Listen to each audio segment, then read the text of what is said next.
Israel और Hezbollah के बीच की जंग की खबरें इस टाइम की सबसे बड़ी हेडलाइन है। हिजबुल्लाह, जो कि एक शिया कट्टरपंथी ग्रुप है, उसके चीफ हसन नसरल्लाह को भी एक अटैक में इजराइल ने मार गिराया है। साथ ही एक हफ्ते में 700 से ज्यादा लेबनीज लोगों को इजराइल ने अपने हमलों में मारा है। किसी को नहीं पता कि पिछले साल हमास के हमलों से शुरू हुई इन दोनों की ये लड़ाई कब थमेगी। इजराइल का स्टेटमेंट है कि जब तक लेबनान का ग्रुप हिजबुल्लाह इजराइल पर हमले करने नहीं छोड़ेगा, तब तक उसके हमले नहीं रुकेंगे। लेकिन इस बीच जो बात लोगों को नहीं पता है वो ये है कि लेबनान की आइडेंटिटी सिर्फ हिजबुल्लाह नहीं है। इतिहास में एक वक्त ऐसा भी था जब लेबनान एक ईसाई देश हुआ करता था। यहाँ बड़े पैमाने पर 2 ईसाई गुट रहते थे। फिर यहाँ कब्जा हुआ इस्लाम का और आगे चलकर इस्लाम भी कुछ ऐसे बटा कि जिसका नुकसान आज भी लेबनान उठा रहा है। तो आज आपको पता चलेगा कि लेबनान एक ईसाई देश से मुस्लिम देश कैसे बना और कैसे इस देश ने हिजबुल्लाह की वजह से तबाही देखी। तो वीडियो को इन तक जरूर देखिएगा, क्योंकि अपना इतिहास नहीं जानोगे तो खुद को कैसे पहचानोगे। आज लेबनान में जो भी हो रहा है, जो खबरें आप लेबनान के बारे में पढ़ रहे हैं, लेबनान का इतिहास उससे बहुत अलग है। कभी ईसाई देश रहे लेबनान के एक मुस्लिम मेजॉरिटी बनने की कहानी युद्धों, माइग्रेशन और विवादों से भरी पड़ी है। बात करें लेबनान की, तो ईसाइयत की शुरुआत से ही यहाँ पर ईसाई धर्म ने अपने पांव पसारने शुरू कर दिए थे। लेबनान लंबे टाइम तक रोमन एम्पायर का हिस्सा रहा। इस दौरान सेंट पीटर और सेंट पॉल नाम के ईसाई संतों ने यहाँ बड़े पैमाने पर ईसाई धर्म का प्रचार किया।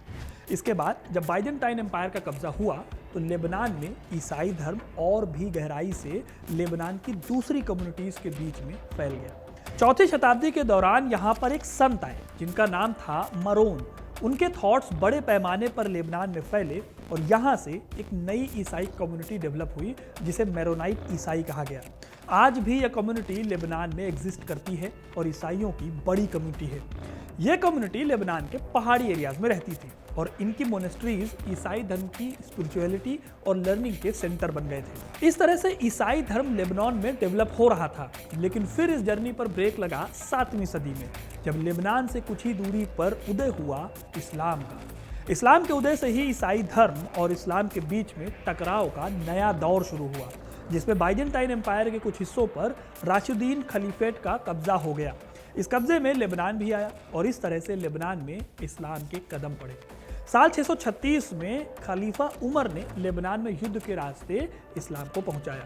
हालांकि इसका मतलब ये नहीं है कि लेबनान में इस्लाम तेजी से फैल गया, बल्कि ये विस्तार धीरे धीरे एक लंबे टाइम पीरियड में हुआ। इसके पीछे की बड़ी वजह है यहाँ की ज्योग्राफी। मैंने अभी आपको बताया था कि मेरोनाइट ईसाई लेबनान के पहाड़ी इलाकों में रहा करते थे। इस्लाम जब लेबनान में फैल रहा था तब इन्हीं पहाड़ियों पर ईसाई धर्म के लोगों ने अपने कल्चर को बचाया और लंबे टाइम तक मोनोराइट ईसाई इस्लाम में कन्वर्ट होने से बच गए। इस बीच लेबनान के कोस्टल एरिया और मैदानी इलाकों में पड़ने वाले शहरों में बड़ी आबादी इस्लाम में बदल गई। इसमें सबसे ज्यादा आबादी सुन्नी मुसलमानों की थी, क्योंकि इस्लाम के जो शुरुआती खलीफा थे वो सुन्नी थे। अब दोस्तों, आज जो आप हिजबुल्लाह संगठन देखते हैं वो संगठन सुन्नी संगठन नहीं है, शिया संगठन है। तो सवाल आता है कि सुन्नियों के देश में शिया कैसे ताकतवर बने। इसके लिए आपको समझना होगा कि कैसे शिया लेबनान में आए और कैसे उनकी यहाँ पर ताकत बढ़ी। तो दोस्तों, लेबनान में 10वीं सदी में शियाओं की एंट्री हुई जब फातिमिद खलीफा ने इस जगह पर कब्जा किया। फातिमिद खलीफा ने मिडिल ईस्ट और नॉर्थ अफ्रीका के एरिया पर 10वीं से लेकर 12वीं सदी के बीच रूल किया। इन्हीं के टाइम पर शिया आबादी लेबनान में तेजी से बढ़ी, खास तौर पर लेबनान के सदर्न हिस्से पर। अब अगर आप आज की सिचुएशन को देखोगे तो शिया संगठन जो हिजबुल्लाह है वो लेबनान के सदर्न हिस्से में ही डेवलप हुआ और इजराइल ने 1999 तक सदर्न लेबनान पर ही कब्जा करके रखा था, क्योंकि शिया मिलिटेंट्स यहीं से इजराइल पर हमला करते थे और साथ ही PLO भी। खैर, 16वीं सदी में लेबनान पर कब्जा हुआ ऑटोमन एम्पायर का। अब यहाँ इंटरेस्टिंग पॉइंट ये है कि ऑटोमन खुद सुन्नी थे, लेकिन फिर भी उन्होंने शिया कम्युनिटी को सरवाइव करने दिया। इस तरह से साउथ लेबनान में बेक्का घाटी के पास डेवलप हुई सुन्नी कम्युनिटी। इस तरह से शिया कम्युनिटी साउथ लेबनान में बेक्का घाटी के पास डेवलप हुई। इस वक्त तक शिया लेबनान में माइनॉरिटी थे, उनसे ज्यादा आबादी सुन्नियों और यहाँ तक कि ईसाइयों की भी थी। अब लेबनान में 3 कम्युनिटीज थी, मोनोराइट क्रिश्चियंस, सुन्नी जो कि आबादी में सबसे ज़्यादा थे और शिया जो कि इन तीनों में सबसे कम थे। ऑटोमन एम्पायर के टाइम पर ये तीनों एक साथ रह रहे थे क्योंकि ऑटोमन ने यहाँ के जो लोकल नेता थे उन्हीं के सहारे अपना शासन चलाया था। आगे चलकर 19वीं सदी में फ्रांस ने लेबनान में दिलचस्पी दिखानी शुरू की। फ्रांस ने लेबनान के ईसाई मिशनरियों को सपोर्ट किया। इस सपोर्ट ने लेबनान के ईसाइयों और यूरोप के बीच में एक स्ट्रॉन्ग कनेक्शन बनाया। फिर जब 20वीं सदी की शुरुआत में पहला वर्ल्ड वॉर हुआ 1914 में, तो लेबनान फ्रांस के कब्जे में आ गया। फ्रांस ने भी लेबनान के इन तीनों समुदायों का सम्मान करते हुए यहाँ पर कन्फेशनलिज्म की शुरुआत की। कन्फेशनलिज्म का मतलब होता है धर्म के आधार पर ताकत का बंटवारा। तो फ्रांस ने क्या किया कि पोस्ट तय कर दी कि इस पर्टिकुलर धर्म का आदमी पीएम बनेगा या फिर इस पर्टिकुलर धर्म का आदमी प्रेसिडेंट बनेगा। इस तरह 1943 में अपनी आज़ादी तक लेबनान में यही सिस्टम चला। 1943 में जब लेबनान आज़ाद हुआ तो यहाँ इसी सिस्टम को कंटिन्यू किया गया। यह सिस्टम ऐसे काम करता था कि लेबनान का प्रेसिडेंट एक मेरोनाइट ईसाई होगा, प्रधानमंत्री एक सुन्नी मुस्लिम होगा और संसद का अध्यक्ष एक शिया मुस्लिम होगा। अब 1970 तक तो ये सिस्टम सही से चला, लेकिन फिर एक ऐसा दौर शुरू हुआ जिसमें ईसाई और मुसलमानों के बीच में लड़ाई शुरू हुई और जल्दी ही ये लड़ाई शिया और सुन्नी समुदायों के बीच की जंग में बदल गई। दरअसल 70 के दशक तक मुसलमानों की आबादी लेबनान में तेजी से बढ़ी। इस दौरान एक बड़ी मुस्लिम आबादी को लगने लगा कि ईसाइयों को लेबनान में ज़्यादा फायदा मिल रहा है और मुसलमानों के अधिकारों को नज़रअंदाज किया जा रहा है। इस सेंटिमेंट के चलते लेबनान में 1975 में एक सिविल वॉर शुरू हुआ। करीब 14 सालों तक ये वॉर चला, जिसमें आखिर में मुसलमानों को ज़्यादा राइट्स देने की बात का एक एग्रीमेंट साइन कर लिया गया। अब जब ये सब चल रहा था तभी शिया और सुन्नी भी आपस में लड़ पड़े। इसके पीछे की एक बड़ी वजह थी PLO यानी पैलेस्टाइन लिबरेशन ऑर्गेनाइजेशन।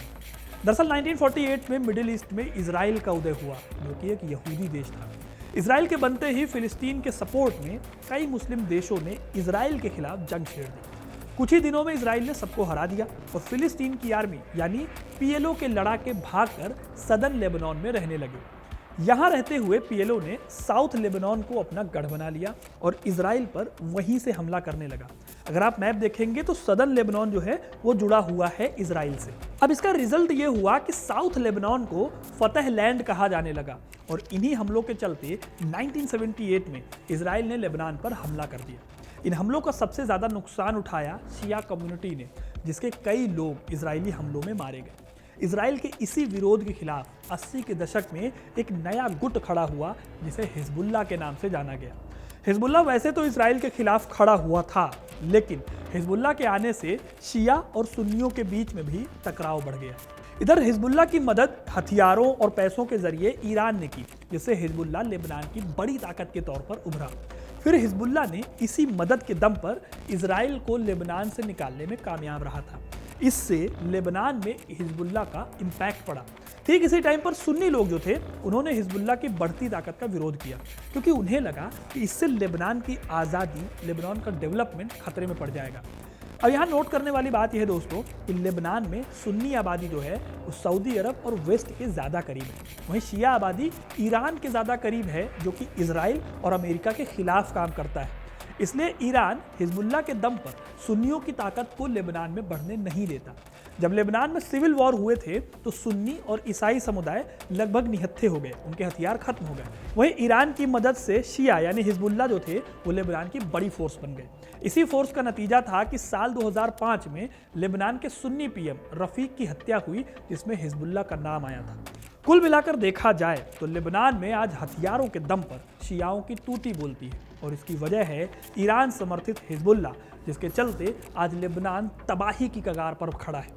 आज भी लेबनान में सुन्नी और शिया गुटों में जनसंख्या को लेकर लड़ाई चलती रहती है, जबकि लेबनान का जो पॉलिटिकल ढांचा है ऐतिहासिक रूप से जो मैंने आपको बताया वो इस बात की इजाज़त नहीं देता।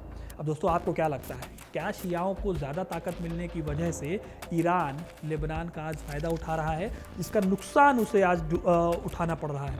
अपनी राय कमेंट में ज़रूर बताइएगा। वीडियो को लाइक और शेयर करना ना भूलें और ऐसी इंटरेस्टिंग कहानियों के लिए, इतिहास से जुड़े रहने के लिए हिस्ट्री कनेक्ट को सब्सक्राइब ज़रूर करें। धन्यवाद।